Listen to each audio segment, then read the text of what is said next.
Hi there. My question is, how can I learn to not let the idea that all men just want sex control my dating life? Got it. Okay. Thank you for that question. A couple things.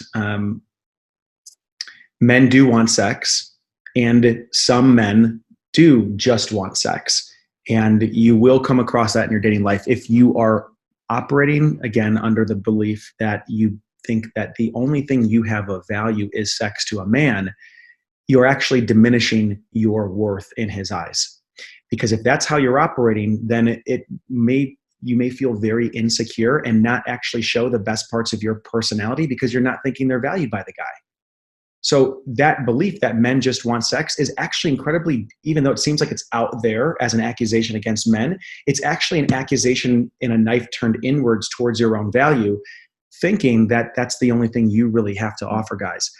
I can tell you, I've surveyed men on my email list and that have been with me for many years, as well as I've seen studies that have been done by larger organizations around what men are actually looking for. And over 85% of men surveyed are looking for a long-term relationship. Now, look, you might catch some single guys in the dating scene who are fresh out of breakups that are not emotionally available.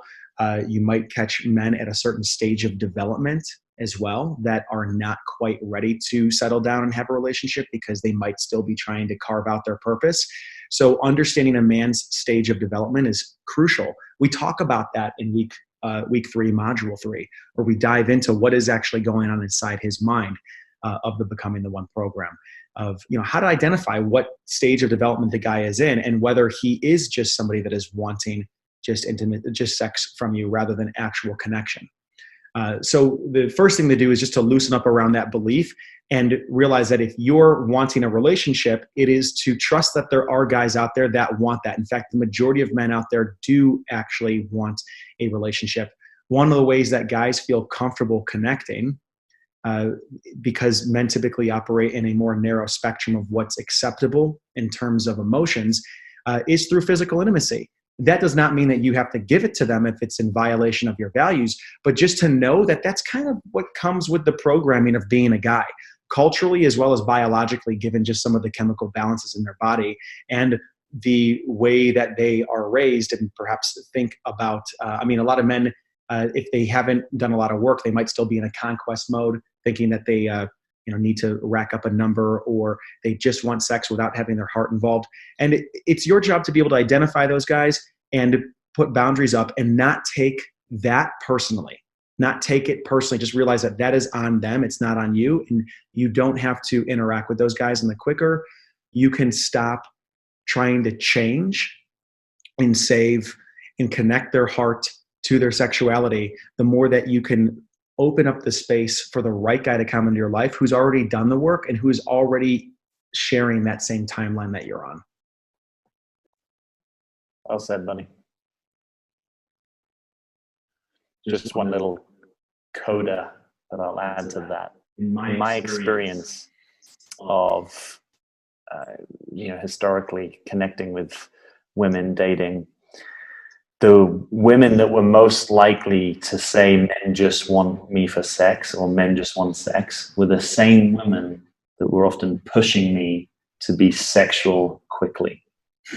So there was something in their identity that I think was mediating the process, that they were actually locating their value in their sexuality, and there wasn't a deeper self-worth and value and authenticity online.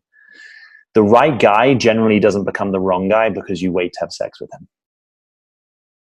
So if you can just trust in that, that's right? The right guy doesn't become the wrong guy because you waited to have sex.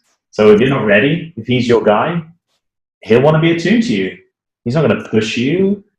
He's going to want to understand and explore and feel the edges that are mutually right. And I just want to point out too that this is, Jack and I, we talk about vulnerability. We talk about leading from our hearts. We talk about giving people the benefit of the doubt, being generous. And that is not to be confused with not having a backbone and knowing when to walk away from a connection that you are not compatible with. You can only be empowered and loving and courageous and open if you equally have the ability to have boundaries and to be able to walk away from the situations and walk away from the men that are not worth your time, that you are not compatible with.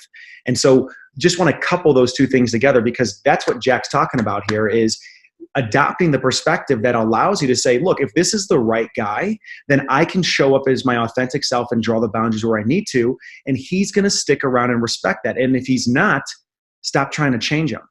It's time to walk away.